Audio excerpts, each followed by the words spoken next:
Hi everyone, today I'm going to be reviewing what is my current absolute favourite colouring book, Circus, from the Just Add Colour series, which is illustrated by Sarah Walsh. Now, the reason this is my favourite is simply because I absolutely adore the images. This, of course, is a very personal thing. Aesthetically, maybe you wouldn't like them, but to me they're just beautiful. They're sort of slightly naive but not childish, and I just think they're stunningly lovely. This is the first page I coloured, and I absolutely love the theme. I've got a sort of obsession with sort of fantasy circuses. I've never actually been to a real one, and I wouldn't ever go to one which has animals, but I like looking at pictures of like these, like illustrations, and the idea of it I just find very kind of romantic. Now, one great thing about this colouring book is it's single-sided. I don't use pens. Currently I don't have any, so I'm just using colouring pencils, so I can't say how much it bleeds through, but because it's single-sided you can always slip a piece of paper in between while you're working, and then it shouldn't bleed through at all to the next image. Another awesome thing is that the pages are all perforated, so when you're finished you can rip them out and hang them on your wall if you want to. The paper is a really nice stark white, and it's sort of not completely matte, but it's not really shiny, and my pencils just like glide over it, and I can get an almost sort of pastel-y look. Some colouring books I found which have a bit shinier paper, it can be a bit hard to get a nice smooth image because the pencils kind of build up. Another awesome thing, I just like how unusual some of the images are. I mean, there are the kind of what you'd say is a sort of typical circus scenes, for instance this one with the big cats and the ringmaster. But then there are ones like this kind of Fiji mermaid that I've coloured here, which is a lot more unusual to see.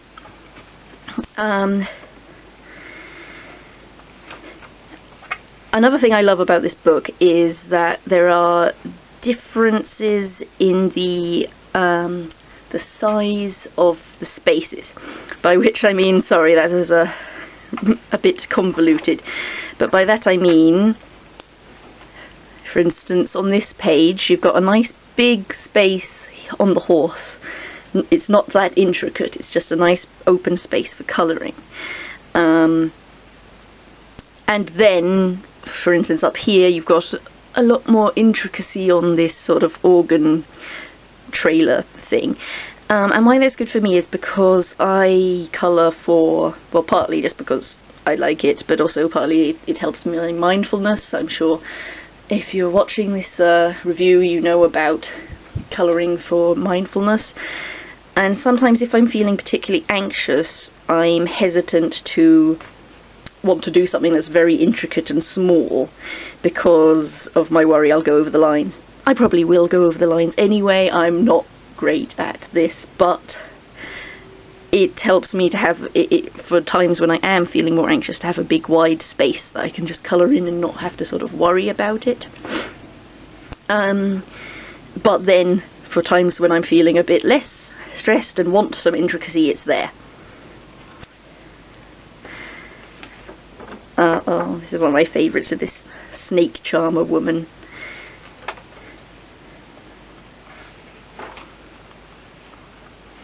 So you get 30 images, which, I mean, a lot of books have more, but again it's single-sided, the paper is lovely quality. The size, I mean, I personally wouldn't carry this one around with me. I don't really colour on the go, but I sometimes take out one which is about this big, if that makes sense. It's Enchanted Creatures for Mindfulness, it's something like that. I can't remember off the top of my head, but it's a lot smaller. But it's not that big, and it's not heavy, so if you want to take it on the go, you definitely can. There are a couple of things that I have a problem with, though. One is, I can show you, for example, on this page, I'm going to have to zoom, so my apologies if it goes out focus and stuff. Okay. There, I finally managed to get it to focus, sorry about that. Now this whole page is made up of bits of the other pages. So for instance, this woman here is the snake woman, which you can see there's a full picture of, if I can find it here. A full big picture. I'm not zooming out again, but you've seen the whole thing.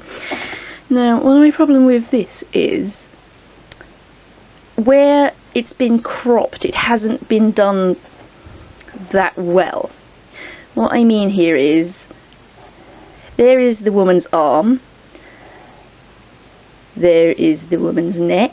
See, she's got this rough thing. In this picture you can see, like this. But here, it's just sort of this one little bit, which I find really weird and hard to do. And then her body is just not there at all.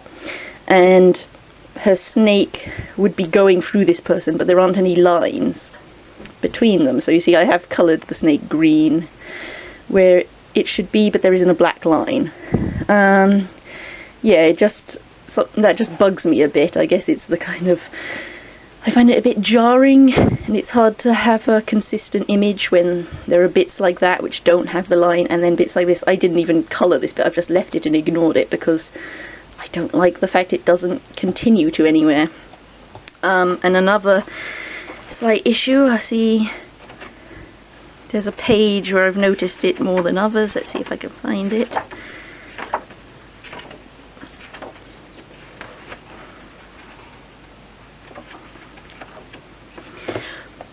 For instance, on this page, here, the reins on the donkey, you can see it's as if they're see-through, because the lines of what are behind haven't been erased. Now, from an aesthetic point of view, I have no problem with this, it's nice. But when it comes to colouring, especially when I'm trying to do sort of mindful colouring, I find it like sort of, again, jarring, because how do I colour this in? Do I colour in the lead? The reins rather, and just ignore the fact that, you know, here it's got very dark stripes through it, so whatever colour I do, it's going to have that showing through anyway. Or do I colour everything else and then have this weird sort of patchy lead? I don't see that. That is just a slight problem for me. But overall, I really recommend this colouring book, especially if you are into circus art like me. The art is just stunning. I'm definitely going to pick up some more from Sarah Walsh's colouring books. I think she's got a Day of the Dead one, which is really like calling to me. The print quality is great. The paper is quality. You can rip them out and put them on the wall, which I haven't done yet, but I love the idea of. And yeah, I just think it's a great colouring book. Let's see, how much does it cost? In the UK, where I am, its RRP is $7.99. I got it from Amazon, and I got it from one of the sort of new and used sections, and it was a bit cheaper. I reckon it's probably about £6. Can't remember, but anyway, I highly recommend it if you like colouring books, if you like the style of the art, and I hope you enjoyed this video. Leave me a note telling me what your favourite colouring book is. I'd love to hear, because I'm always on the lookout for recommendations. And I'm going to upload a video of colouring to go along with this, so if you'd like to colour with me, then give that a look. I'll link below. Thanks so much for watching, guys. If you like this video, please like or subscribe, and that would be awesome. But if not, then just have a great day, and thank you for watching.